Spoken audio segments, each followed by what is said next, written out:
I did a touch up on the, and we should be like, when you go in there, like, dude, would you like to touch yourself up? Oh, yes, I would. Yes, please. I'm not fully awake. So we are live, I believe. Let's double check with the chat. Chat room, let us know if we're live. Are the visionaries there? Visionaries? Oh, you guys have visionaries? We are live. Well, yes. There's a debate. We still haven't decided if they're visionaries or visionaires. They can. I feel like you choose what you identify with. All good. Sure. All good. What are you feeling, Scott? Do you feel visionaries do you or visionaires? I like vision. You know what? I kind of like visionaires. I'll be honest. I think that's pretty cool. That was, yeah. Well, I think it might be a little. I don't know, because visionary is also a great word, but applies to lots of things. That's true. Visionary, that's us. That's right? you guys. So, all right, everybody. You heard it here. Scott Johnson says you're a visionary. Yep, I picked it up. Like it or leave it. Did you hear it? You got it? Visionaire. What did you Lock it in. Visioneurs. Visionaires. Oh, visionaire. Yeah. Oh, like entrepreneur. Also good. Thanks a lot, Sir TW. That one's harder to spell. It's like visionaire. I know. We're going to get that wrong all the time. Oh, visionauts. Oh, visionauts pretty good. Visionauts is cute. Yeah, I kind of like that. I don't, cute might not be the right word. Cool. Cool. Yeah, you meant cool. Being a I know what you visionaut is meant. cool. Yeah. Nothing's Not everybody likes to cute. be called cute. No. Sarah TW says it's going to come up better in search. Okay. Is that real? I don't know. Will it? Thinking SEO all the time. I know. Thank you. Which is, which we should. It's something I've never really thought very much about is SEO, which is unfortunate because I am sure I have messed myself up by not being more SEO. SEO is same. I know exactly what it is. I know how people optimize it, and yet it's hard to think about that all day, every day. Yeah. You really have to do that all day, every day. Yeah, you got to do the work of that every day, or what are you doing? And so you need a person for that, and I don't want to get a person for that, so forget it. Which is funny because I get so much spam. I mean, some of it is Daily Tech News Show spam. Some of it is like personal spam, whatever. And it's all just sort of weird automated bot emails of like, saw your YouTube channel doing great work, all very vague, because it's just, they send it to everybody. But you could optimize this so much better. And it's like, even though it's spam, I know they're right. But I'm like, I don't want to hire you. Yeah. I don't even know you. Yeah, exactly. Yes, darn spammer. Yeah. Don't give spammers a job.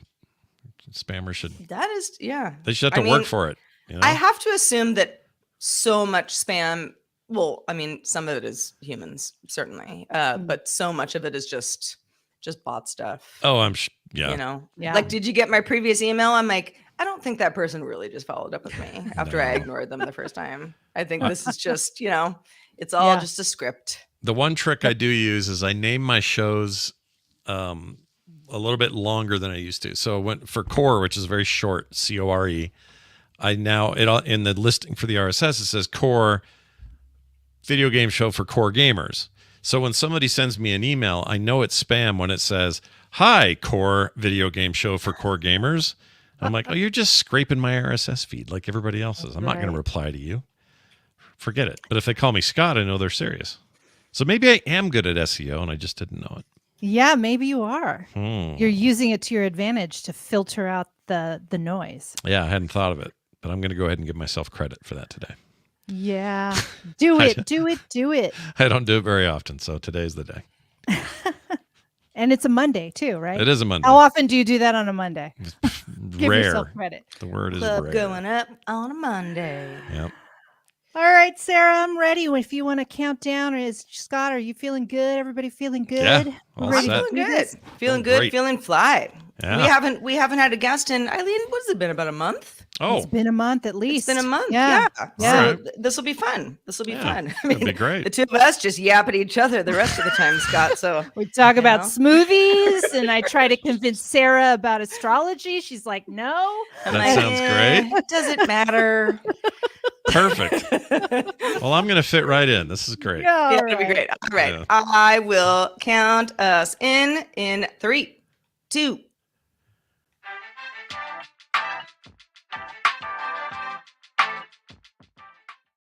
Visionaires or visionauts, depending on how you identify. Welcome to Apple Vision Show, the show that is all things Apple, looking towards Apple's future, what we think Apple will do, what we would like Apple to do, and where those two converge. I'm Sarah Lane.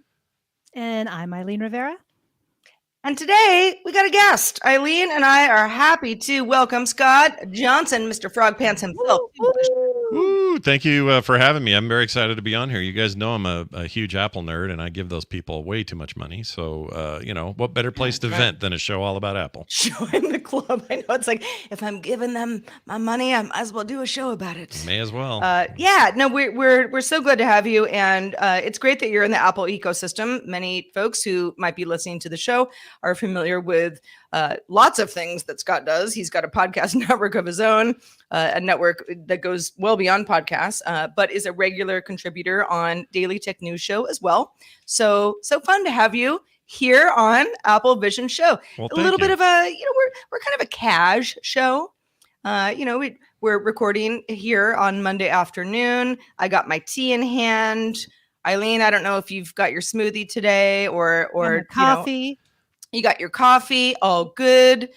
So yeah, we've got plenty of stuff to talk about, and it's funny because this is we even talked about this last week. We're in that kind of lull period where it's like, okay, we had our iPad announcement, exciting. That gave Apple some traction in the news cycle for a while. WWDC starts on June 10th, so we're 20 days away. Yeah. If my math is good. Yeah. That sounds Okay. right. All right. Yeah. So just under 3 weeks. And you kind of get that sense of like, yeah, there's Apple rumors that are trickling out, but it's a little bit of a calm before the storm. 100%. Also, Microsoft had their announcement. We're not going to go into that today, but they're talking all sorts of AI stuff and Indeed. saying our Copilot is faster than the air. There's so many things going on, but we are just waiting for that final freaking keynote. Like, please just tell us what's happening. Well, and there's so many. I know we're gonna circle back on this several times during the show, but so many rumors about who is Apple going to partner with for iOS 18. The going rumor right now is OpenAI. What's that going to look like? How is Apple going to make that? If it is an OpenAI collab under the hood, how is Apple going to make that a we're Apple, we do everything the best experience? Of course, every company says that we do everything the best, but Apple is just very famous for saying things that way, and sometimes not being first out of the gate, taking its time to be what it considers the best, or at least positioned the best. Yeah, I'm really curious about that part of this, because if that is indeed who they're partnering with, this will remind me of who was poised to bring search to smartphones, which at the time was a very new idea. And it was Google, and Google ended up dominating that aspect of things. And at least even with Apple for a long while, that was true. Apple was still using Google Maps in iOS for a very long time until they decided to do their own thing to mixed results, although it's pretty good now. But I wonder if this is a sign that OpenAI just wants to dominate this space. And if they get Apple on board, they already have Microsoft well on board. That kind of means they dominate in a way that I'm not sure will make Google happy, or Meta, or anyone else who have their own AI plans going on. So I don't know if that ends up being the case, and Apple's hooked up with them for however long that goes. That's a big deal for that company. So It is a big deal. What also was, well, it wasn't a big deal, but it definitely got a lot of attention in the news, was that Apple commercial. Apple ran it at the beginning of the iPad announcement on May 7th, and that was the let's crush all things that people like and just make them into a nice, cool new iPad. Some people have said, you know what, that commercial didn't bother me. You're all really taking this like way too far, and that's fine. I didn't like it. Scott, I know you were on DTNS the day that I said, it just didn't sit right with me. Yeah. Eileen and I have talked about it on the show as well. Other people have weighed in saying, yeah, I don't like it. And just a few days after, that whole kerfuffle, even though it was, whatever, it's a commercial. I don't think Apple really wants to like ruin your piano. But the company walked it back, said, we missed the mark. We're sorry. Not trying to upset anybody. All good. Yeah. In the Petty Betty area of news over the weekend, and Eileen, you sent this to me, and I'm glad you did because I had a good laugh. Samsung released a commercial that did not call out Apple by name, because companies love to not do this. But at the same time, I don't know, Eileen, do you want to explain? So it was, a woman picks up a guitar that's sort of been maimed in some way and sort of goes, yeah, I've still got you. I've still got you. And then, strangely, Samsung saying, we'll never do this. Strangely, they are in a room that looks exactly like what Apple did with their, smushed paint and everything that was already, and the guitar survived. Like, how did the guitar survive with barely a char, to it? Like, did it just like somehow pop off of whatever mantle it was on and just like got thrown so it didn't get smushed? So then she's like, oh, look, I'm here to pick this up and just remind everybody that we would never crush your creativity. We would never crush creativity. No. Yeah. So it's, shots fired. In fact, I saw that to you, Eileen, over the weekend. I was like, shots fired with a Nerf gun, because they wouldn't crush thing with a real gun. My own takeaway on that whole thing was just very hyperbolic response to it. Like, I think two things are true. One is, I think the ad was a little tone deaf and not your typical, I don't know. I think Apple just was like, whoa, you cram all creativity into this small device. Yeah, but you're actually destroying creativity, so the message is muddled. I think that's true. It is muddled and weird. But I think the reaction to it was just like, okay, everybody freaking go outside and look at the sun for a minute, because that was a lot of freaking out over a thing that really wasn't too big of a deal. But it was big enough. I knew they were going to have to respond, and they did, but I don't know that they had to. Even during the Apple announcement was that commercial was right off the top.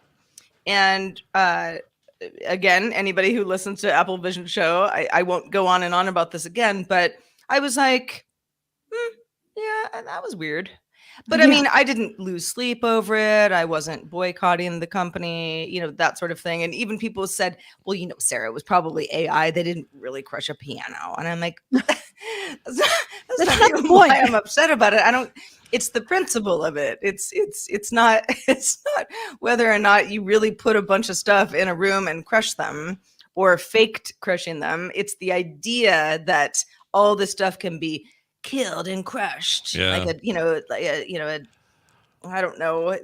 It's like at certain car lots where they crush the cars and you're like, wow, they really did crush all that metal down into something much smaller to go into a landfill somewhere. Yeah. But, from a message standpoint, Apple's usually a little bit better about having their finger on the pulse of what it means to be a creative. And creative is not just people who have an iPad. The iPad these days is a great tool for digital artists. I'm one of them, and I love where the iPad Pro is right now. It's the best thing there is.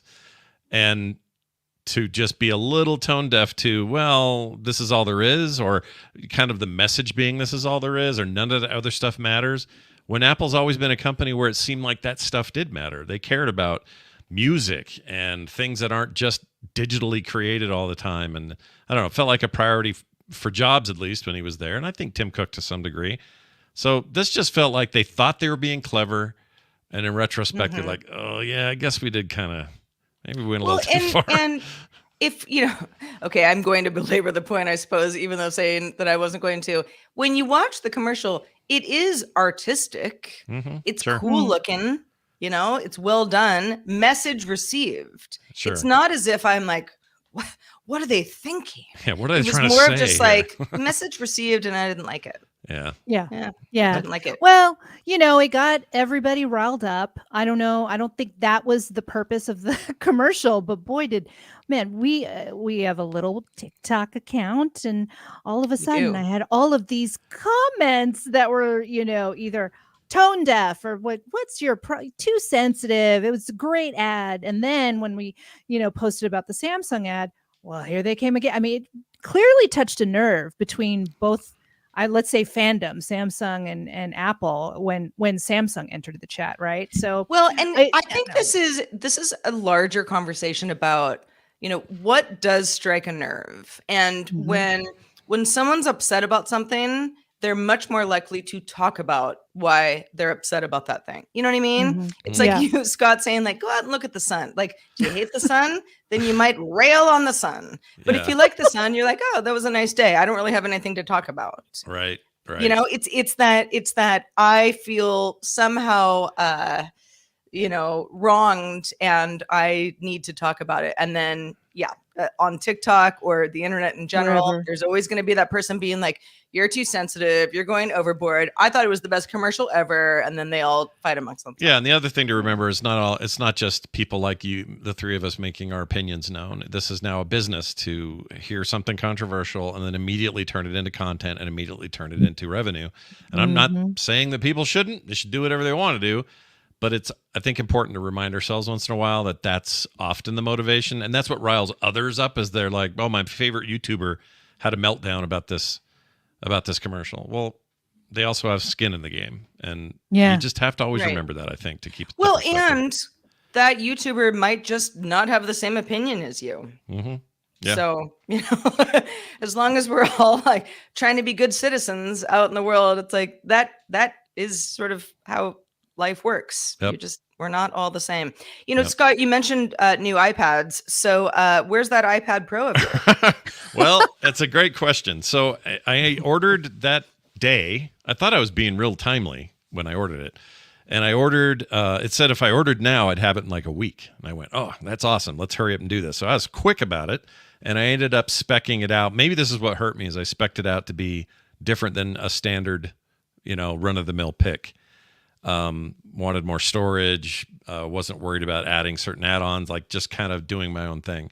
And that may be where it bit me, because as soon as the order was over and I got email confirmations that it all had gone through, it changed from you're getting all of this in a week to you're going to get the pencil in a week, and check back between the 20th, like today, and the 1st of June for the iPad part. And I'm like, all right, cool. And then I thought, well, I'll just use the pencil for now on my existing Pro. And then I remembered it doesn't work with the existing Pro. So I think the other way does, though. I think your old pencils will work with the new one. It's something like that. The Pencil Pro will only work with the new iPad Pro. Right. Yeah, so it's kind of just sitting there being useless at the moment. And again, it's fine. It's just this feeling. We were talking pre-show about this a little bit. It's this feeling of like, all right, I pulled the trigger. I am about an iteration or maybe even two behind, because I think the last few iterations were not significant enough for me to make the upgrade. This was in lots of ways. And I went, well, this is it then. I've been, I have a fund set apart for this stuff. It's, part of my business. It's what I do. So let's do it. Let's lock it in. And there's just now this feeling of like old and busted versus new and shiny. And I don't have the new and shiny yet. And I hate that feeling, because it's really not that big a deal. The other one's fine. I can do whatever I need right now. You want to use the new and shiny thing on I get that. And they haven't, I guess to their credit, they don't charge your credit card until the thing ships. So that's nice. But I don't know. I just want it. I don't know what's taking so long. Just hurry up, you guys. Well, and maybe you're onto something with the configuration taking longer, but having ordered day of, which is usually, if you order day of on an Apple product, and I can't really speak to any other product cycles besides Apple, just because that's the company that I buy the most things from. But for the most part, if you do a day of, you're in good shape. You're in that first shipping cycle. Right. If you wait a week, two kind of thing, then it's kind of free for all. But the configuration has never seemed to make much of a difference. Right. Because I sometimes get a base model of something. Other times, I'd get more of a the souped up MacBook, and that never has seemed to affect when I get the product. But again, these are different products, so yeah, and it seems to depend for me. Like sometimes it's more of an issue of how popular or how big a deal the new release is. And in this particular case, I think I could be wrong, but I think it says that these are going to sell well. I think this is a big, substantial upgrade, and that the pencils aren't necessarily 1-to-1 sold with these things. So I think there are a ton of people who are like, well, I don't really need that pencil, but I sure could use that Magic Keyboard. So I'll get that new thing and only spend a little bit more, and I'm not getting the pencil at all. So plenty of pencils available, but no iPads to go with it. It's a small petty thing. It'll be here in no time. It's totally fine, but I'm still annoyed by it. Yeah, no, I would be annoyed too. I'm also pretty impatient for a big purchase like this. So, pre-show I was talking about an older iPhone of mine that got lost on a truck or something, and I got really impatient, and then they were going to cancel my order, and I have to start over and wait. And at the end of the day, I ended up going to the Apple Store and getting the phone instead of waiting for it to get shipped. So have you thought about maybe going to the store to maybe see if you could just get it and go versus waiting for this, ambiguous ship date? Well, or is that just not possible? Because I have to say, I went to the store this weekend and I thought, oh, it might be too busy. It wasn't busy at all. Actually, on the Friday night, I went over just so I could see the new iPads and see the new Magic Keyboards. And I walked right up. And I had no one in front of me, and I was just like, do. So, I mean, again, like you said, there's probably a huge order backlog, or there's a lot of orders, and maybe the spec that you want is not available at that store, and you'd have to wait anyway. But I'm just curious, like it's entirely possible, yeah. And I don't mind. I actually really enjoy going to an Apple store in the mall. I love it. I actually really like it, even though I walk in there and most times I'm like, I need nothing today. Like I literally don't need to be here. I have got, my Mac is fine. Everything's fine. I just want to see. But in this case, I have an actual reason. So possibly, part of me also just wants to challenge myself to be more patient in the modern world and not expect everything the minute it happens. So I think maybe I'm going to try. I'm going to try to be patient about it, but who knows how I'll last? I don't know, Eileen. This all could change by 4:00 this afternoon. I don't know. Yeah, you're like, go to the store. Yeah. I mean, I don't know what Apple store you went to on Friday night, but can we just give a shout out to Apple stores being pretty great in general? Yeah, they're great. I have been, most of the time that I've ever been into a physical retail Apple store, I'm just killing time. I'm in the neighborhood. I just, I just want to look at some stuff, whatever. Yeah. But there are other times where I have a Genius appointment because something is wrong, with one of my devices, or the day that we bricked the Vision Pro and I had to go to the Grove in the pouring rain and just be like, help. And even that day, that was actually our inaugural episode for anybody who hasn't listened to it, go back and listen to that show on Apple Vision Show. But even that day, I had like some Apple employees just sort of looking at me blankly like, what happened? And I'm like, I don't know. Yeah. But even so, we got it done. I have never had an experience where I walk out of there and go, I didn't like, that I'm going to give them 2 stars out of 5.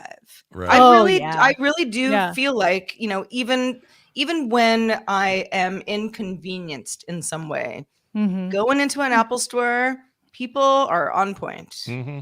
Yeah, I think the only time I wanted to get out of there was it was another Friday night, and it was one of those like, I just want to see. Oh, at the time I was like thinking about the AirPod Max, and I just wanted to see them in person. I hadn't touched one, and that Friday night there was so many employees on the floor and not many customers. And I swear to God, every time I turned around, hey, do you need something? Hey, do you need something? I was like, it was one of those. It was just, they were bored. And I'm so thankful that they cared enough to ask. But I feel like every single Apple employee was asking me something. And I was like, please just leave me alone. I just want to. Yeah. Well, and they're all probably, they've kind of got did you say number 1? Can I help you?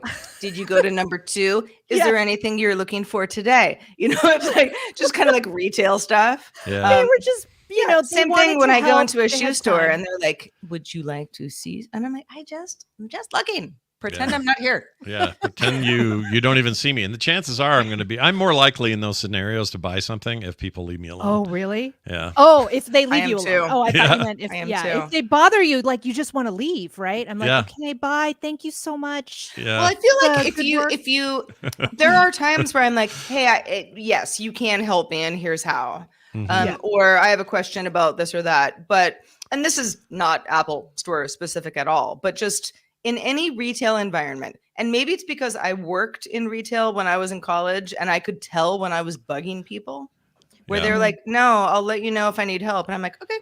You know, Yeah. and my manager's like, no, try harder. And I'm like, no, they don't want me to bug them. Yeah. Like, I think leave people the appreciate it room. when you don't bug them. I think if you give them room to do Yeah. their thing. I mean, some people Yeah. want help right away, and chances are they're going to let you know that. But you know, I think Yeah. Apple generally has a really good mix of that. They're not pushy for the most part. 'Cause, you know, once in a while you might get hounded, but for the most part, I feel like I walk in there, I know what I want, I go to where I go. Someone might say, "Finding everything you need?" Yep, cool, and then that's it. Yeah. And then if I buy something, I walk Totally. out and they run Yeah. their card through their little handy phone thing they got, and we're done. I'm out, and I like that. I will say, the other day, where was I? I was at Target. Was I at Target or was I at Best Buy? I don't know. I was buying something. It was like a USB-C converter something, you know, where it was an easy thing to go in somewhere. It was Target. And they have their little electronics area.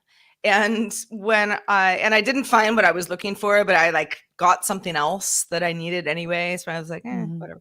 And as I'm checking out, the employee said, "Did you find everything you were looking for?" Which is mostly they just expect you to say, "Yeah, thanks." Yeah. And I was like, "Actually, no." And you could see him just be like, It was like, oh shoot, you're supposed to What say do you yes, you want? And found I'm like, everything well, you it's need. too late now. Checking out. You know? Yeah. Like we can have this conversation, but I'm leaving. So That's pretty great. oh gosh. man. Well, speaking of new iPad Pros on your horizon, Scott, Yep. perhaps an iPad Air. If someone else has ordered one of the new iPad Airs, there is sort of an ongoing debate of iPad Pro, especially with, you got the Pencil Pro, you got the new and new and improved Magic Keyboard. Mhm. And in many ways, people say it is more like a Mac than an iPad has ever been before. You know, it looks like it. You got a touch screen. That's cool. But iPads don't run Mac OS. They run iPad OS. Right. You might not have a problem with iPad OS, but some people say, why in the heck do we have these two disparate operating systems when we have a form factor that is closer than ever?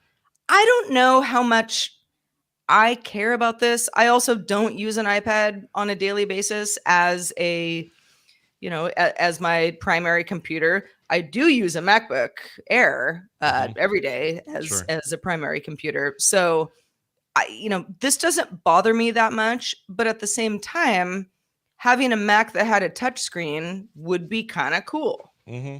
Yeah, I agree. I think the way that they bridge that gap is to bring touch to the MacBook line, and not necessarily go to some weird length to make the iPads run Mac OS. I think that they have made it. This is Apple's own fault, but they have made it nebulous. It's like, well, this has got this incredibly powerful chip. The M4 really isn't anywhere else right now, except this device. And that is enough to make people go, oh, I'm going to get an iPad this time because I got that chip that I can't get anywhere else.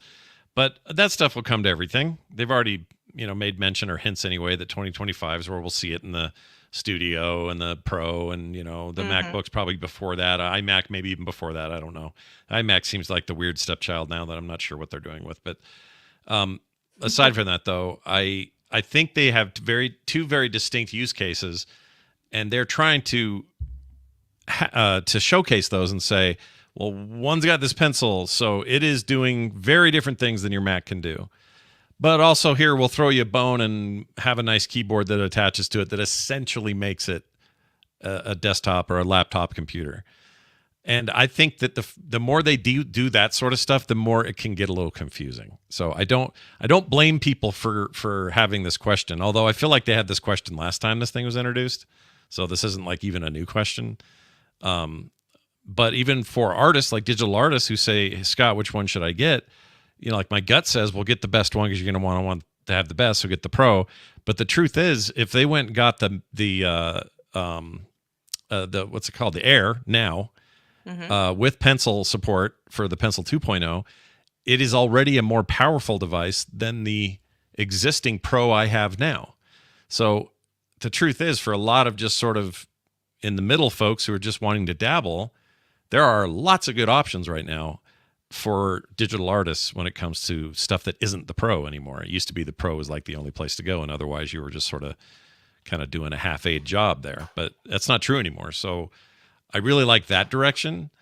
I understand why people get frustrated, though, because it does seem like, well, at this point, why don't I just buy a notebook? Well, then you have to ask your question, what are you using this for?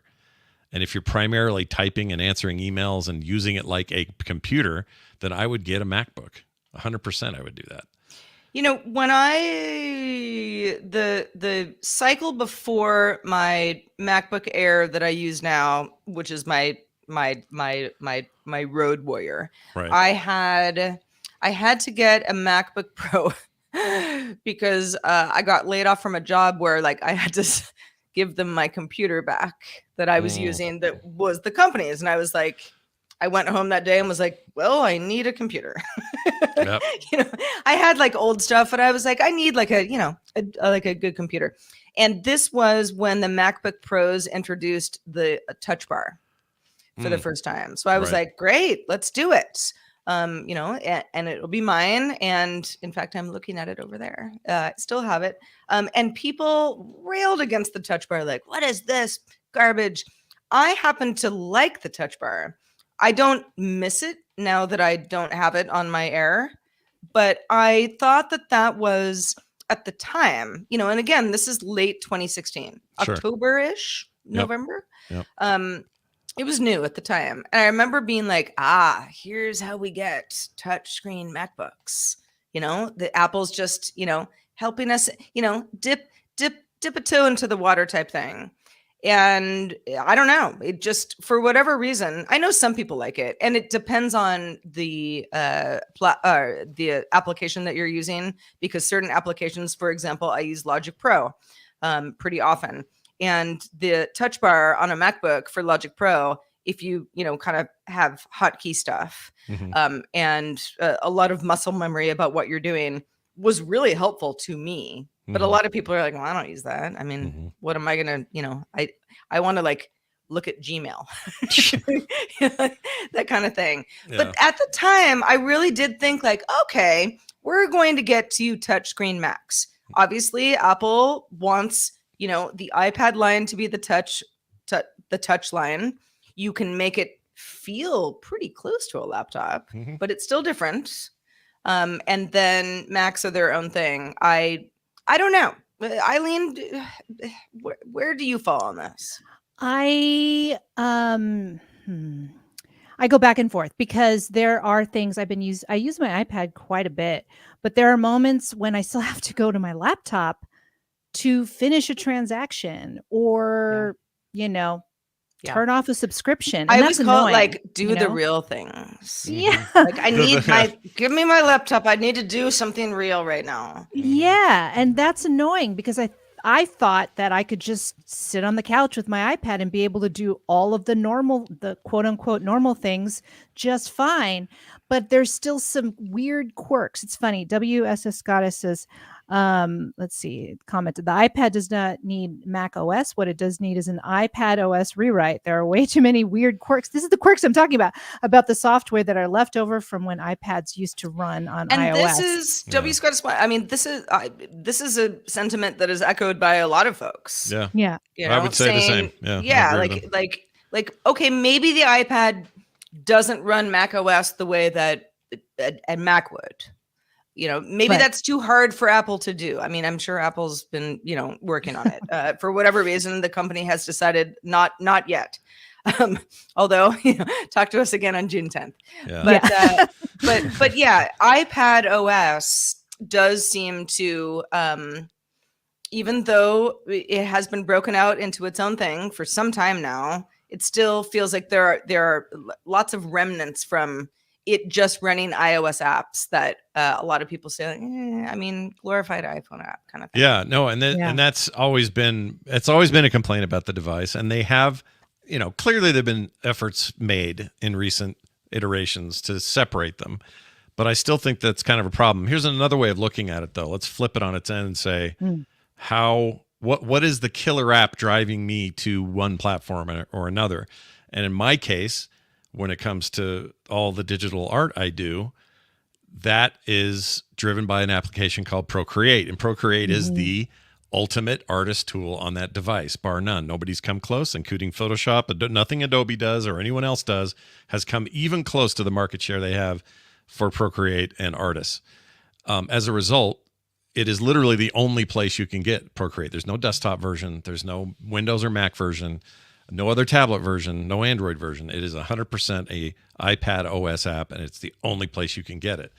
So in a way, those kinds of things are determining my trajectory in what I want out of the device. Now, obviously, that's a narrow need, right? That's me and a very specific kind of person and what they need. I think that trying to satisfy a general user is like, well, I just need to upgrade a computer. Which way do I go? I think that's where it gets tricky because there's some things that are nice. You're like, whoa, I get all the touch. I can sit there on the couch and scroll around while I'm watching something, but then later I can be Mr. Business and I can type on it or whatever. And I think that's a struggle for some people. But if their killer app, for example, is Office 365, then I would get a notebook, even though the iPad version's okay. It's still not the same. The robustness is not there. This is true of all the Google apps. Drive me crazy on iPad. They clearly don't care about them. If they did, they'd update them more often. But like using Sheets and Docs and all that is a giant pain. If you don't do it, if you do it inside a browser, you're fine. But you do it outside of one, it's kind of a nightmare. So there's just like these little things, like they said in the chat, and they're totally right about this. These little things that separate it out. That would be nice if we could somehow have it all meld together. And I don't know how they do that unless they completely rewrite the software. Maybe that's all we need. I don't know. Yeah, I mentioned this last time, but I really thought when I bought my iPad that I would be doing more video editing. So I'm not a designer. And I looked at Procreate and I thought, oh, I'd like to have that. But I already own the Adobe. I have the Adobe subscription. Right. So, I'm like, well, I have the Creative Cloud and I can draw, but I know just by using it, it's not as good as what I've seen on Procreate. But I'm like, that's not my day-to-day thing. So I can't really justify that right now. My day-to-day is video editing. And that's what I feel is still lacking. And you can definitely edit on the iPad, but as compared to editing on my laptop, no way. It's not the same. And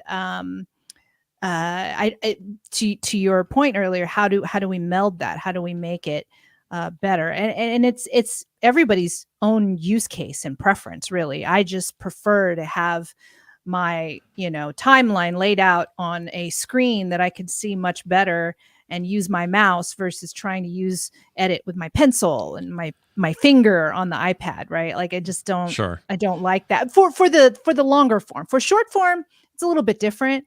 But even then, to be honest with you, on short form, I actually like editing on my phone versus editing on the iPad. So yet again, it's like, because this is just easier to deal with and everything is shot on my iPhone, it's all here. I don't have to wait for a transfer to my iPad or whatever. So I end up not editing on my iPad, which I really thought I would do more. And I don't. So that's strange. And maybe that's just me and a weird quirk. It's almost like, see, this is the thing you don't consider is like an artist who has got the desktop or laptop, and that's what they use and that's what they're used to. Well, that means they're having to hook up a very expensive Wacom to that device. They're having to do everything that way. And that's cumbersome, very expensive, and kind of outdated. And so they're having this exact conversation, but in an opposite way. The opposite way, Do I get this other thing just for the art side. And the answer to that is, I would actually say, is the right answer, because it's all a cost comparison thing. If you go buy a brand new Wacom to do what you need it to do to the equivalent that the iPad Pros are capable of, you're talking somewhere in the range of $6,000 sometimes. And that includes having to, have the notebook or whatever to power it and have it be good enough. And you got to, subscribe to whatever software you're going to use or buy whatever software you're going to use. There's a lot of like ifs and ands in that. Whereas on an iPad Pro, even maxed out, you will spend considerably less money than you would for a big old school tablet. And it's all self-contained. Yeah. And suddenly you're in like Flynn, and you're doing it for a third the price. So if you look at it from those angles and not, instead of trying to say, well, I want this to be my everything device, and instead just say, well, what if all the stuff I do that needs this is just right here, and that's fine. It's okay that it doesn't do everything else. That's kind of where I'm at. I know that's not everybody. It'd be nice to have something that did everything. Apple, maybe this is part of the strategy. They just want to sell you more stuff, so it's fine to them. But, Scott, just because I know you're such an Apple Pencil fan, and sooner than later, hopefully, you will enjoy the Apple Pencil Pro and your new iPad Pro. Sure. But and you're a creator. I mean, you're an artist. You do a lot of animating. There are folks in our comments saying Procreate is great. For those who kind of go like, I mean, I'm not really an artist. I'm not like doing free form stuff. I mean, I'm one of those people who's like, I don't even own a pen, like in the real world. Sure. Like I don't do a lot of, hand stuff.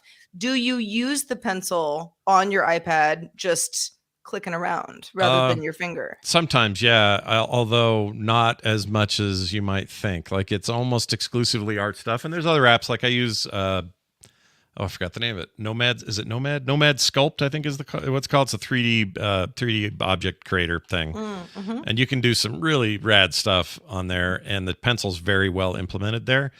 But when I'm just like, let's say, browsing or just casual, it's all fingers there, almost all fingers. Yeah. I guess I know that because I've had some folks ask me like, do I need a Pencil Pro? And I was like, well, what do you use an iPad for? And they were like, I don't know, just like iPad stuff. I'm like, well, I don't know what the answer is, but I think the way that when you're at the checkout at the grocery store, and it's like now it's time to pay, and they've got like the little tap tap tap or finger. They both kind of work. It's like, maybe you have one preference over another. Yeah, I mean, the truth is, if you get the pencil, and how do I put this? The new pencil, obviously, they're trying to market the new pencil to more people because this thing does more. So you squeeze it, and there's gestures and menus and stuff like that. These are things, by the way, as an artist, they've yet to convince me that I'm going to use any of that. I might, but I don't know yet till I get my hands on it, and I'll report back maybe even here. But I don't know that I'm that confident that those things are going to make a big difference to me. However, if you're somebody who's thinking, well, I really want to primarily navigate with that pencil and go from quickly writing something to drag and dropping things to navigating a web page or whatever you're doing with the pencil, it sounds like these new features will better support you in doing that. So in a lot of ways, I think that was a signal anyway that they want to expand what the pencil is capable of, because right now it really is a drawing tool. And sometimes it's just people quickly sketching out an org chart and passing it on to another employee and saying, make this happen. And that's fine. But I do think that this thing caters, despite what their commercial says, it caters to people who want to create art and drawings and 3D and that sort of thing. And I think they want to expand who that pencil's for, and hence those changes, I think, in the new Pro. We'll see if they nail it. That's the bigger question. I don't know that, but indeed. Well, come back and let us know if you ever get that iPad Pro. Yeah, if that ever shows up, I'll let you know. We also there's a study. This was passed on from 9 to 5 Mac, but it was a study from CIRP that says more and more iPad owners specifically are just keeping their tablet longer. Now, this was longer than getting a new iPad every time a new iPad is released. This was surprising to me because I was like, oh, I didn't know anybody got a new iPad every time it was released. I know people do that with the iPhone. And then I thought, well, what's the difference? I mean, I guess it's because the iPhone is still a phone, even though you can pretty much get a hold of anybody you want on an iPad and have cell service on that as well. But it feels like that's a device that you can, I mean, listen, if you don't have the money or it doesn't make sense, then no, you're not going to upgrade for, a phone that isn't, more than marginally better than the phone that you have now. Right. And that's Apple, that's all companies. Right. But with the iPad, I was like, oh yeah, I mean, I run it into the ground. It's like, it's a tablet, you treat it nice, don't lose your pencil, you're good to go. Yeah. But it sounds like it's more or less people say, yeah, it's a good 3 years. I would say longer. Yeah, I would think so these days anyway. But I also think that the trajectory of phones mirrors that of the iPad or any other devices, really. And this isn't limited to Apple. But I think we're just getting more mileage out of these things. There's less, at least perceived, yearly obsolescence. And this latest Pro, the Pro that I have now, is the first one where I wasn't upgrading it every year because for a while there, the Pros from 2017, I think was the first year, I think.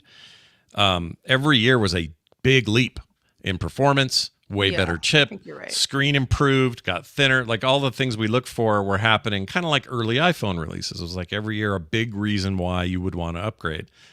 Like the phones, they're just less reason to upgrade. In fact, I bought the Magic Keyboard 2 iPads ago and I'm still using it. Or no, I bought it more recently and still using it for an iPad that it wasn't technically designed for, and it works fine. That's not going to be true of this new one, unfortunately. But I think that obsolescence is just slower. We've kind of peaked a little bit. The curve is up here, and we're kind of riding on the top of the wave. And I think that's okay. I think it may not be okay for Apple has to scramble to find ways to get people to re-up more often. But I also think it behooves them not to artificially do that. They need to be, I want them to be fair with me and not create obsolescence issues. Some people are laughing at that because they think Apple just does that. I think it's a stereotype that they do that, but for the most part, they've been pretty fair with me. But yeah, do I expect next year? Do I expect to upgrade to whatever the Pro bump is, whatever small bump? No, probably not. Why would I? We're too good right now.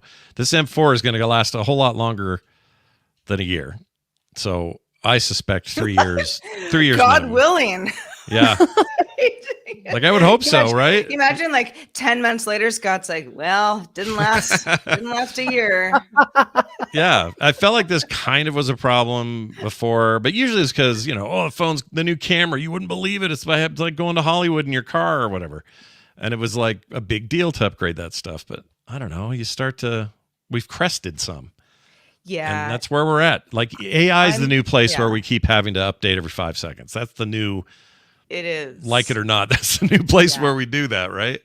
But everything from games to... I think the next year of AI is going to be... And again, we're gonna hear a lot about this at Apple's WWDC. We don't know exactly how Apple will spin it, but I think it's a pretty solid lock that AI is going to be a part of iOS 18 in a big way. And that's exciting. But yeah, I mean... I am definitely I mentioned to Scott and Eileen before we started the show today that somebody pinged me and said, what do you think about the Windows 11 recall? And I was like, they recalled Windows 11? So I was like, oh, no. You're talking about the AI Copilot thing, where you can recall anything that you did on the system and it will help you. And they were like, wow, what a nightmare. And I'm like, is it? I mean, I think you have to, the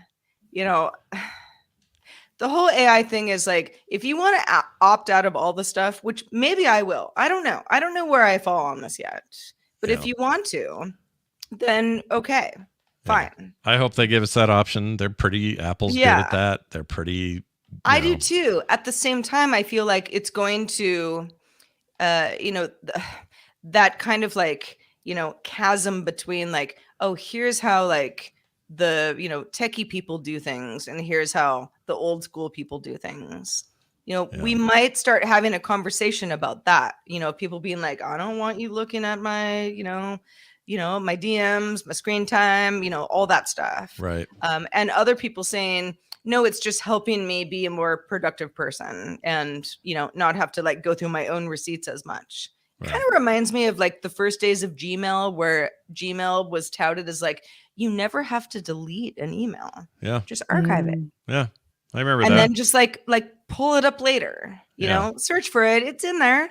Just pull it up. The problem is they kind of lied about that because you run out of space eventually. Yeah. There's storage issues. Yeah. Yeah. I ran into that pretty quick. And I mean, you pay Google a little bit, and then, the storage issues go away. Yeah. For the record too, their pricing on that is pretty good. It's not bad. My point is, it's just like a different way of thinking about archiving, storage, your own stuff, your own data, and, how a company says, let's help you with that. Yeah. And, not everybody feel, some people are like, okay, let's do that. And other people are like, this is totally weird and, dystopian. So yeah, really depends on who you ask and when you ask them. Indeed. Yeah. Eileen, do you want to take a break? Yeah, let's take a break. That sounds great. Hold on 1 second. When she asked me that, I'm like, oh my God. Ready? We're going to take a break.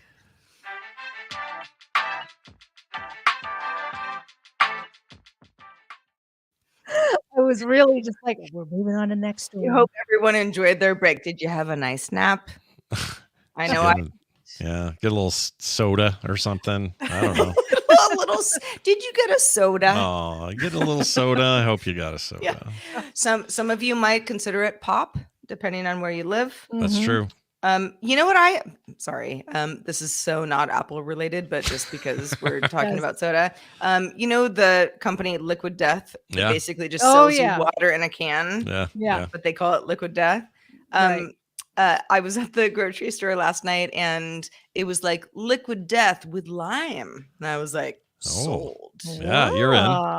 You like a lime thing? Kind of. Yeah. Sure. It was good. It was good. I like those guys. I have nothing but praise for their stuff. Listen, as long as we hydrate, I don't care. Yeah, get it where you get it. I didn't know what it was. You gotta do. No. I stayed away from it because I'm like, oh, is this just like Monster Energy? I don't know what this is. And it's telling me that it's death. So I'm not going to go near death. Yeah, it's a dangerous marketing scheme because in some ways it's like really brilliant. And they have this whole description on their website about why they call it what they call it.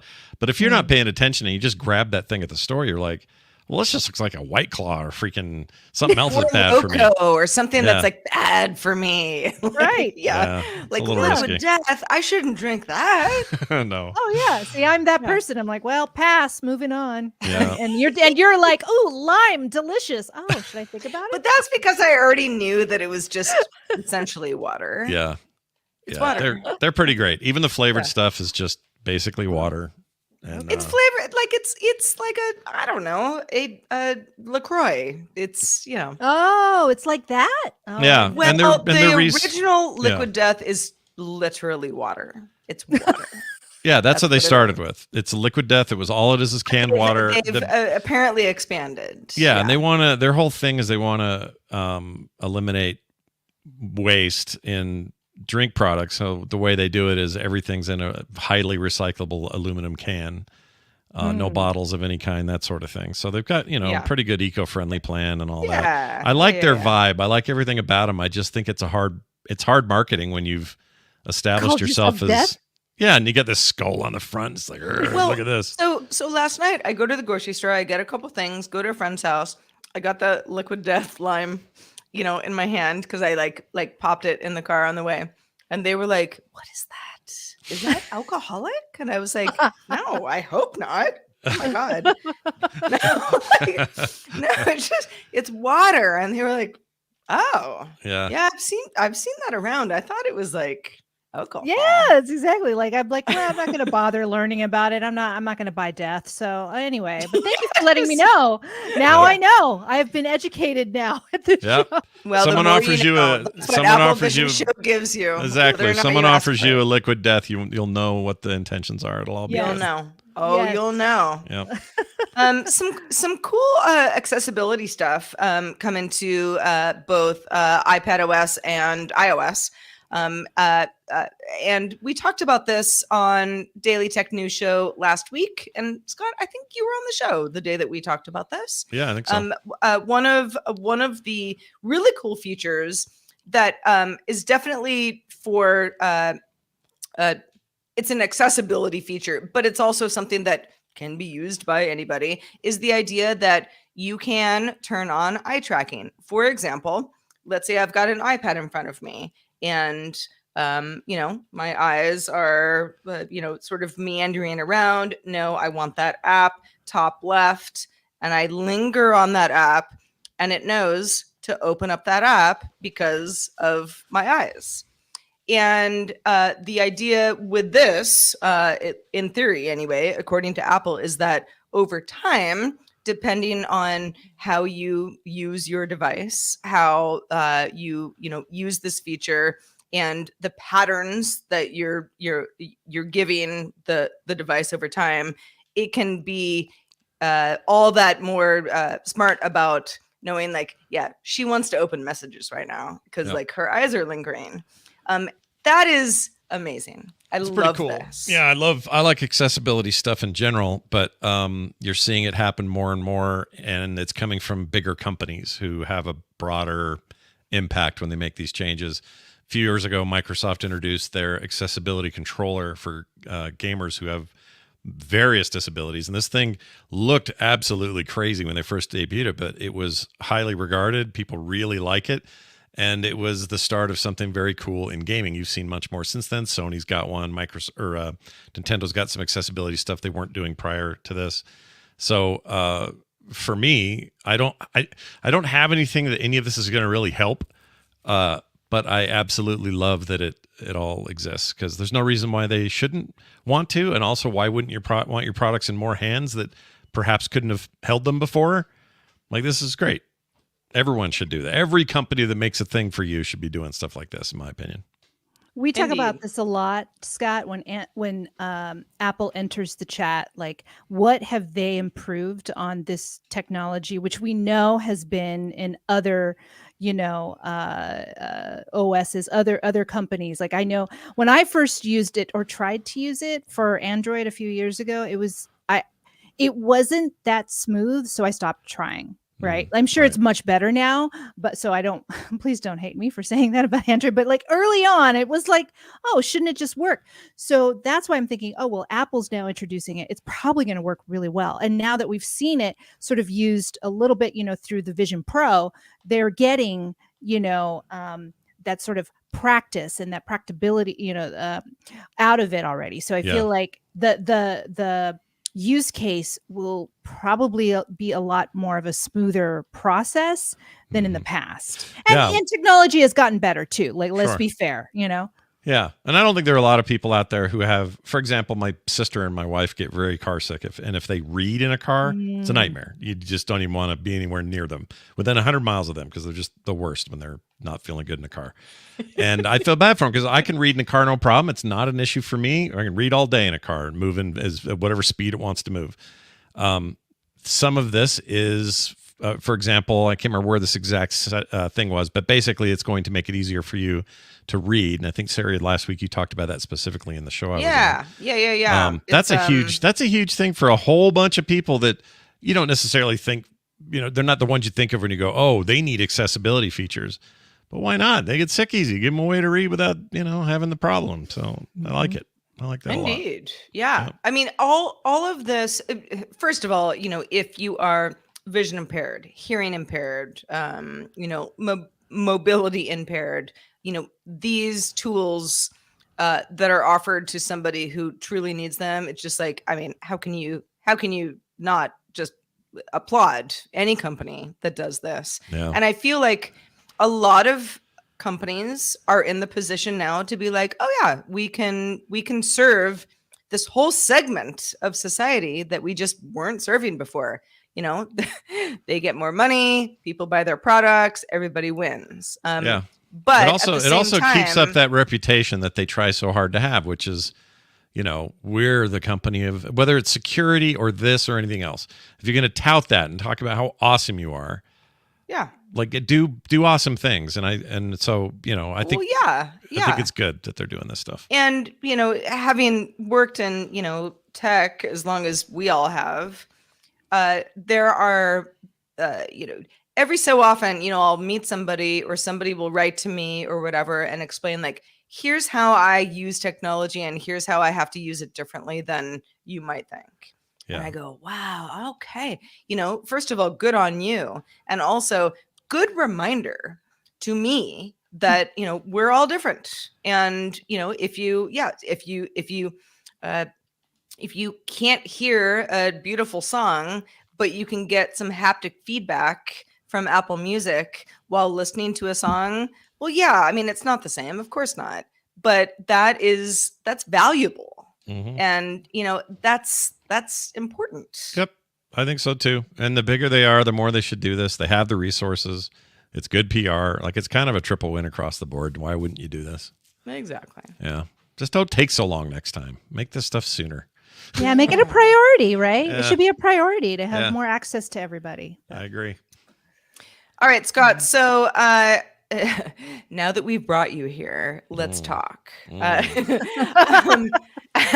Apple updated App Store guidelines recently to let developers across the world be able to have retro game emulators on iOS. This is a new thing. Apple did not used to let emulators in the store. There are some rules involved, but I know you know a lot about this. So let's talk about why it's different, and do you think it's cool? Well, I do think it's cool, and it is different. And here's why it's different. We'll talk about that first. Prior to this, if you're on an Android device, this was not an issue. You were sideloading things all day and all night. There was no restrictions. And so a lot of these emulators, some of these very same emulators have been running on that platform for a very long time. And some of these have also been on PCs and Macs and various other computing devices for ages. And while some might say, well, aren't emulators just people, you know, pirating? Isn't that what that is? No. What they are is a big way of creating preservation in the industry. Now, you might say, whatever, that's what they say, but really this is about piracy. I'll admit, for some people it is. But there is a big push in gaming to preserve the past, to take what we consider to be retro experiences and not have them sort of die in the vine or disappear over time. And having good emulation software that acts as sort of a middleware for this is crucial to that end. The nice thing about it is they're not like, if you go get the Delta app on iOS, which is right now the big hot deal. The Delta app, which has nothing to do with the airlines or Adobe, if you're worried about lawsuits about logos, they make an app that essentially will do everything from the original Nintendo Entertainment System 8-bit system, all the Game Boy iterations up to Game Boy Advance, and then Super Nintendo, and let's see, I think they do N64 as well. It stops short of any GameCube, I believe. I could be wrong on that.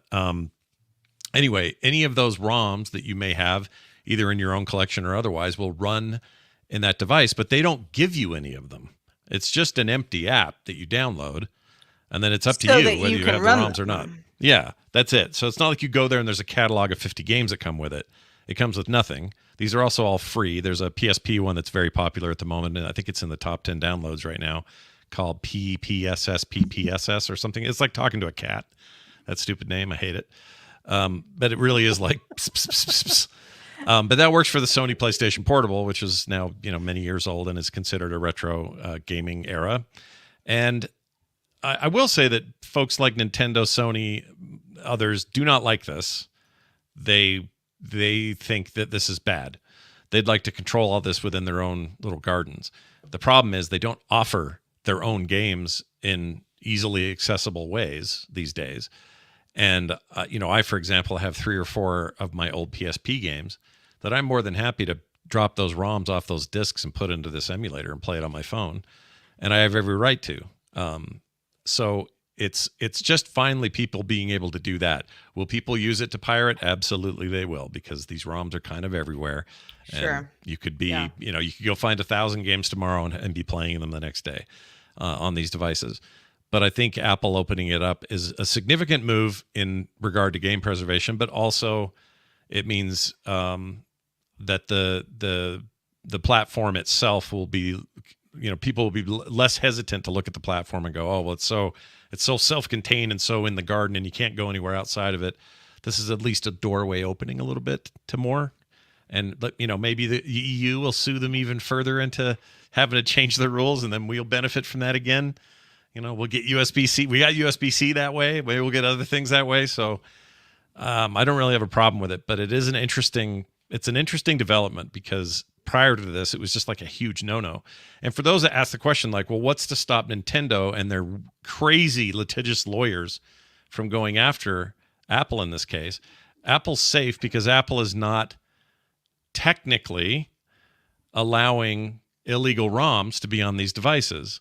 What they are doing, though, is saying, well, the things that can run the ROMs, we can let those in, but they are legally protected, at least as far as I know, in most major territories where Apple operates. I'm pretty sure they're protected legally from any kind of action like that.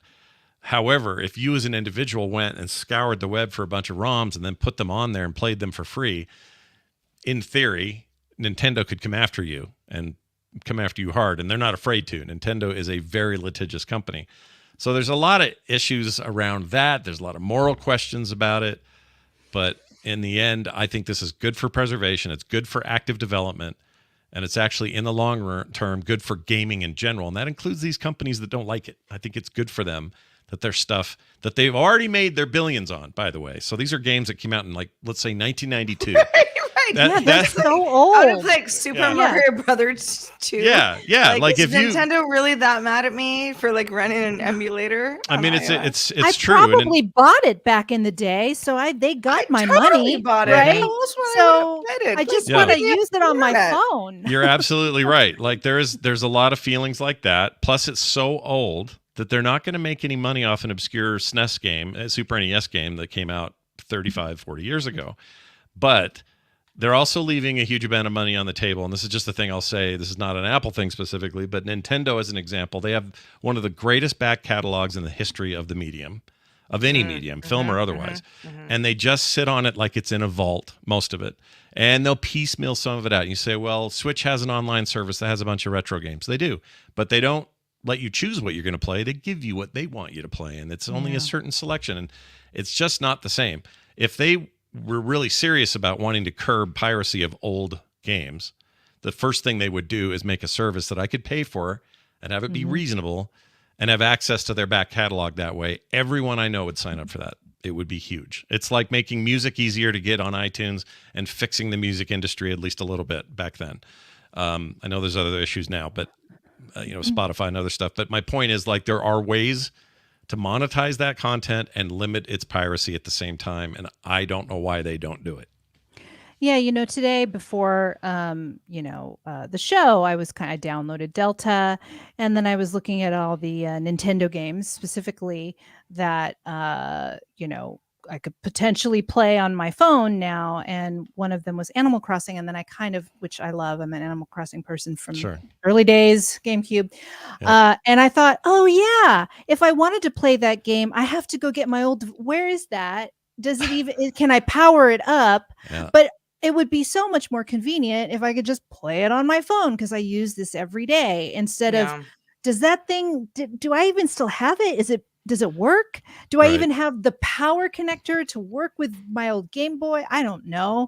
Yeah. And so to your point, it's sort of like, well, of course we're going to want to do it this way, because we to go back. I mean, yes, there's also the feel of like, let me play it in the real, form that it was intended in this old Game Boy, but I don't use it anymore. I don't even know where it's at. I don't know if I have it. That's what Hollywood studios say about theaters. Yeah, that's true. Exactly, right? Y'all, like, we all, we have limited time and we have options. Yeah. We're going to watch it at home these days instead of going into the theater. Sometimes, yes. And, why not allow people who love, these IPs, these franchises to, love them in other ways. Yeah. And also just keeping this stuff in these virtual vaults is just, it's just not real. It's less real than the fact that all this is digital now anyway, which feels a little unreal in its own way. But their bigger threat are these little tiny devices you can buy on Amazon. I want to say now by the hundreds of different brands, Ambernick, I forget the Miu ones, forget the name. Anyway, they're basically Game Boy replacements, and they come loaded with like 8,000 ROMs from dubious sources, and people are buying them like crazy. That's maybe where they should spend their time. I don't think they're going to have anything to worry about with phones. Phones are ubiquitous. If anything, it just makes people want more of your stuff. So make it available, make it accessible. People are willing to pay money if you can give them, convenient access to things. But in the meantime, this is a good way to preserve things. And game preservation is a whole other topic we could get way into at some point, but we don't have to today. But there's not enough happening in game preservation to make most gamers happy. We want to see historical preservation the way that film does now, the way that books, take it serious as a medium and don't just pretend like this is throwaway after no one's playing it. Like, have it around in some form. And Microsoft's doing a lot in that regard. Sony's starting to do more, but Nintendo needs to do something. In the meantime, I'll just play some of this stuff on my phone. It'll be like it's 1993 in here. It'll be fine. And so are you recommending Delta over some of the other emulators? Like yeah, so there are a bunch of Nintendo ones. I say Delta's the best. Okay. And it's just after some cursory use of all of them or most of them. They are coming out kind of very quickly and every day. There's kind of a gold rush going on, which is kind of weird because none of them charge. They're not pay for, but they do have other ways of supporting them. So like the Delta people have some Patreon and they're just kind of crowd supported. Nobody's making millions or anything, but they're all, just trying to do development. But there's a gold rush to just become the name that people like and trust. And even old names, you guys probably haven't heard of this, but there's a thing called RetroArch, which has been around forever. Big open source game preservation / ROM playing stuff that you see in tons of products. And that just hit iOS as well. I wouldn't recommend that to just anybody because it's kind of, I don't know, how do I put this? It's obscure to a fault, but it is very powerful what it does. So your mileage may vary, but I think as far as like, hey, I've got 4 ROMs I just downloaded off my GBA cartridges before they die. Where can I play them? I think Delta is really, really great. Yeah.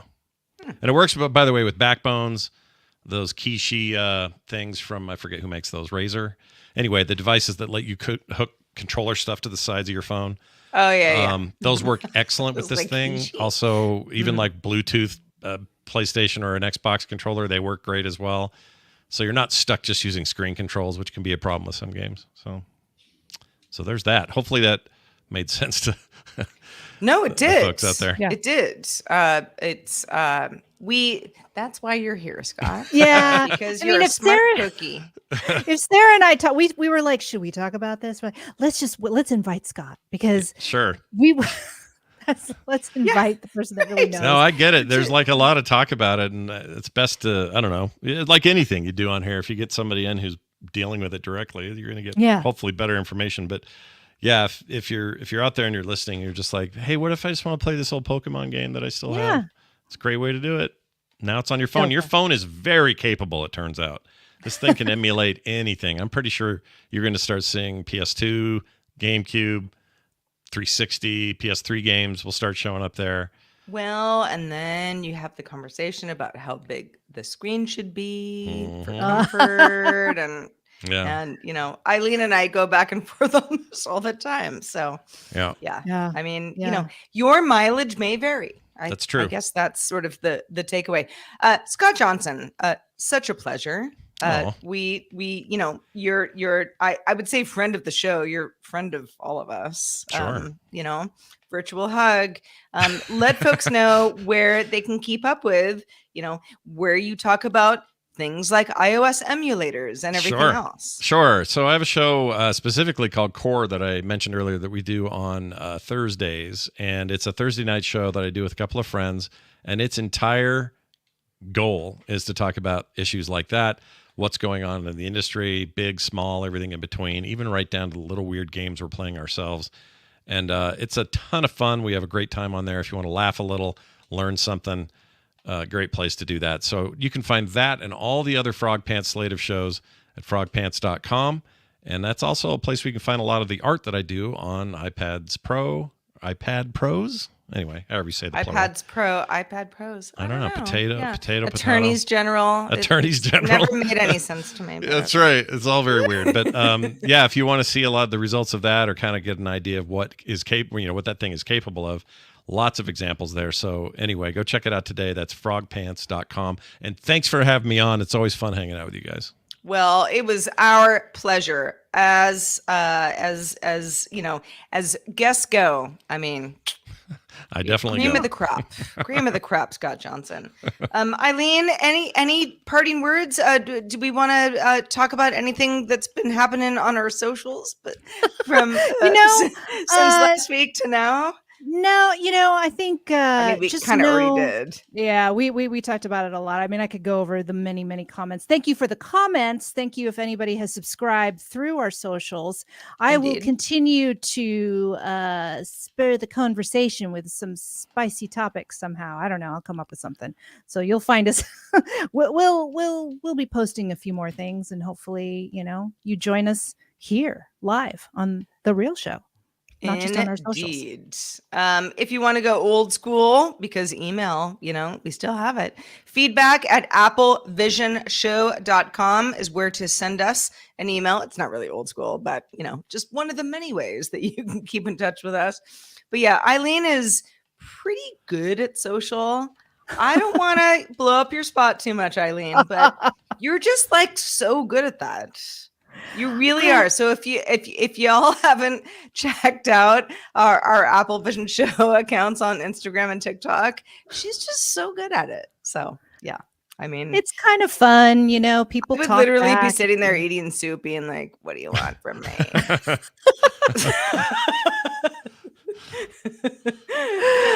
But what we will do is give you another show next week. Thanks to everybody for being with us on Apple Vision Show episode 16, Sweet 16. And we'll be back doing it all again next week. Until then, have a great one, everyone. Bye. Bye.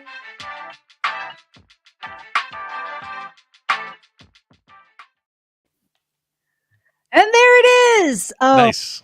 I haven't used Chrome with StreamYard in weeks. I used to use Firefox because I had crashing issues. Like one of the episodes a while back was it was just pretty epic. So I've been using Firefox, but we've also had Amos to switch the show. And so that's why I'm I don't have to log into the main account and do this. So then today I was a little bit of sweating. I was like, just don't crash. Just don't crash while I'm using Chrome, because I have all of the credentials on Chrome versus Firefox. Anyway, I'm glad that worked. I wasn't watching the video stream the entire time.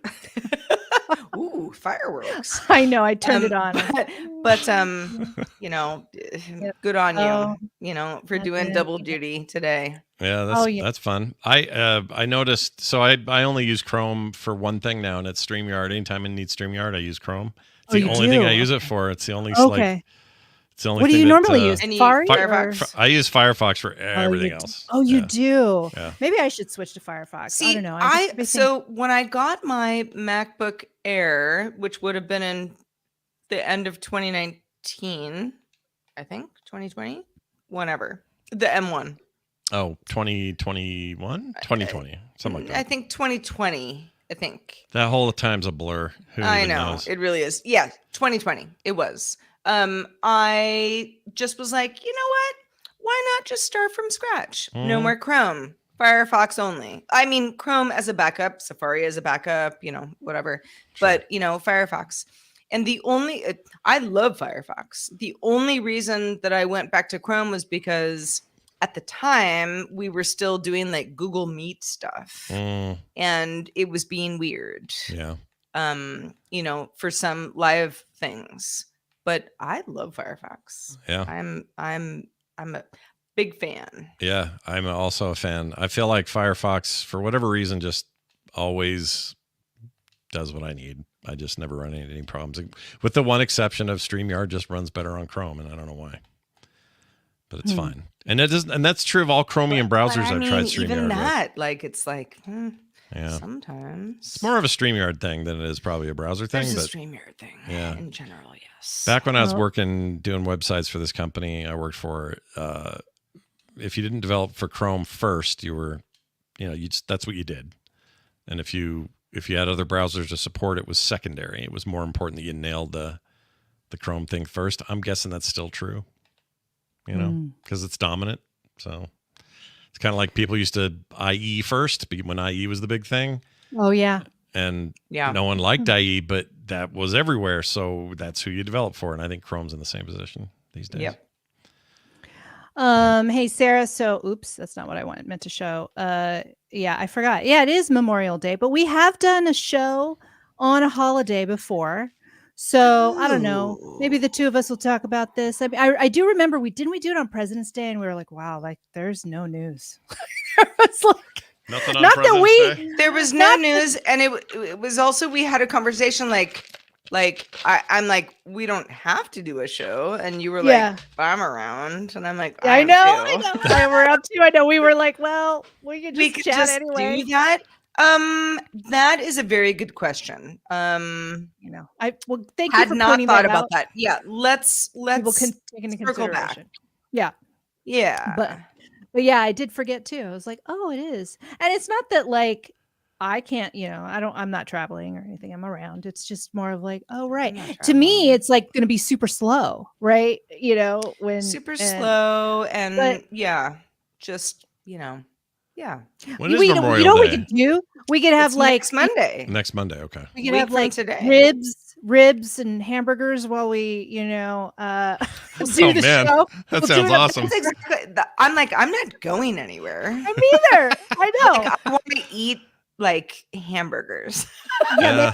Do like an eating show. And maybe like to the point where I have to like go to sleep pretty soon after because I've eaten so many hamburgers. That sounds awesome right now. That's Oh my kind of what gosh. happened to me yesterday when I had a very large sub sandwich. I was like, I need to go to sleep for 3 That hours. sounds great though. Sounds Yeah, awesome right so now. like- It's I just could like the perfect air fry some fries, have a Yeah. really good seasoning with that. And then, we could just be like, oh, so yeah, what's going on? Yeah. With our food. So That stuff my wife sent you guys for I think Christmas, the rub stuff. Yep. She still has some of that around here, and I'll put it on just about anything. But when we got an air fryer, it's like, dude, Sarah's like the rub stuff. did you not get the rub It's like, thing? I thought the rum stuff that we sent you. no, not rum, Christmas. rub. It's like Rub. I said rump. no. No. It was like a rub, like you put it on your meat. What Yeah. in the heck?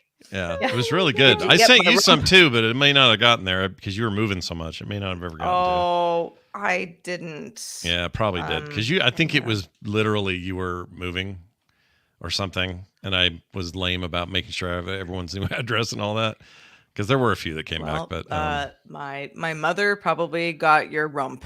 yep, she enjoyed my rump. Yep, that's what moms do. I mean, why not? Yeah. No? Is your friend going to come around with his rump again? Because it sounds great. It was good, though. Everybody, Next this year. is a PG-13 show. That's right. It is a PG. Yeah. Listen, sorry. everybody's got a rump. What are Yeah. you going to do about it? Yeah, It's what you have. Yeah, Yeah. you're born Shake with it. it. Maybe it's Sit on Maybelline. it. Some I don't know. people, What else you gonna do there's with the it? debate over is it one rump or two, Oh, right. I'd give it Oh, the Right? double rump. Yeah. you give it the double rump. Well, kind of. Yeah. I have 2 arms after Sure. all. I also have 2 arms. Do we have 2 rumps and not just one? I don't know. I have, go back and yeah, forth. yeah. I can be convinced otherwise. Right now, I That's have too no many rump. of the I've never thought about that. I got being Hank like, Hill. I got Hank it's a Hill. pair of rumps. Yeah. Do you guys ever watch King of the Hill? Hank Hill has no bum. That's me these days. That's what happened. I've seen it Yeah. once. It's unfortunate, but I have gluteal what's the word? It's not even a condition. I made it up, but basically I just have no butt. That's just the way it is. It's fine. I got a board back there. You need you got a flat butt. Yeah, you want to put a drink on there, you can do it. It'll stay. Whatever. I should get implants. But you'd I have don't to know. be laying down. Yes, in you order would. for You're that to right. happen. Because if you have a shelf rump, Yeah. then you just put the drinks right Then on the- it. yeah, the and, money will just roll in. while the Yeah. person's vertical. It's I don't know. brilliant. I've thought a lot about this. I don't know. Clearly. I need to think more about it myself. This is a I very mean, important topic. I have not thought a lot about that. I think I need to spend some time. I will Yeah. report back. Yeah. All right. Yeah. Yeah. All right. Let us know. Good. I'm very Yeah. curious now. I'll We'll just, where I we'll stand. all circle back with Yeah. Yeah. how we feel about rumps. You might Sure. change your mind. Yeah. That's right. Yeah. Never know. After more consideration, more thought. Protrusion. Yeah. All the good things. Maybe somebody will Um, convince you otherwise. All right. Anyway. I need to take my dog out. Oh, don't we all?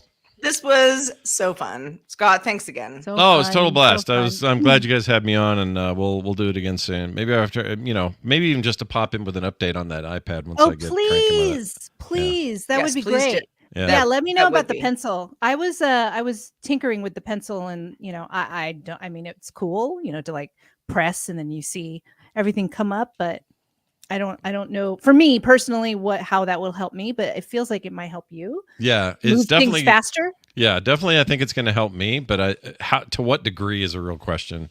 And I honestly, I don't know yet. Like, it's just hard to say until I get it. So Apple, hurry up, quit yanking me around. That pencil's useless. It's just upstairs sitting there looking at me. It's lame. It's a nice box though, right? It is a nice box. Cool graphics. You're right. They always have nice packaging, but having a $130 thing just stare at me with no use case is really annoying. I mean, not that this is crazy, but I told the story, I guess, last week about my AirPods being lost. Yeah. So I just sort of said, like, chalk it up to the game, get some new AirPods. Mhm. I had some Amazon credit anyway, so it wasn't that horrible. That's but I had forgotten, how nice Oh, Apple yeah. packaging is. Oh yeah, it's the you best. know, and I just opened it, and then I peeled off the tape in the right places. Yeah. And it was done. You gotta love good packaging. I love it. They Yeah. win those awards every year for a reason. They have these Yeah. like, packaging awards, and they're so good. And once some other makers of things will start using that kind of stuff, and I get all excited because I don't know. For me, it makes a huge difference. I feel like my money was worth it. I was, an They Apple's Right. case. And Here's like something. even like it's like not. I mean, I don't know. Yeah. It's like It's sharp. It feels like, it feels But it almost substantial. like is to the point where I have quite a few of these behind me where I'm like, well, I shouldn't throw it out. It's too nice. Yeah. It's But I'm it- like, you could when be am I decor. putting the AirPods back in here? Never. Never.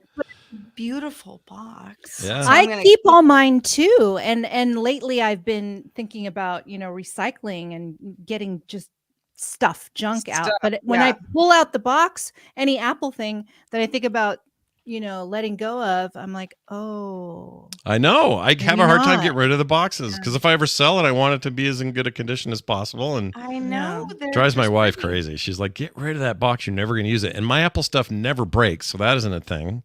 Yeah. Usually, even if it was, I just go to the Genius Bar and I mean, fix it. I even like under me in my desk. yeah, you Magic still have the keyboard. Keyboard. Yeah, I mean, I got the Magic Keyboard like 5 years ago. Why do I have the box? I don't know. I just Yeah. like it. It's a nice box. It's a nice box. Yeah, who can deny that? Nobody. That's who. And it's just lovely. And Give the box designers they tell a you how to raise. do all the things. Yeah. AirPods Pro. All That's right. true. Okay, now I'm All really right, done. guys. All right, guys. Well, have fun. That was awesome. Thank you both very much. Thank you, Scott. Thank you, Super Scott. enjoyed it. No problem. And I will talk to you soon. And tell Tom to, I don't know, make dinner or something. I don't know what he's doing. I'll He's see about you to later. go. Oh wait, no, he's not doing Cord Killers. There's Oh, no you way. know what? This says I'm still uploading. Should I stay in studio? I Yeah, should. if you don't mind, or you can just turn off your camera and all that stuff. I'm gonna end the stream. Bye, guys. No worries. Bye. Usually does it faster for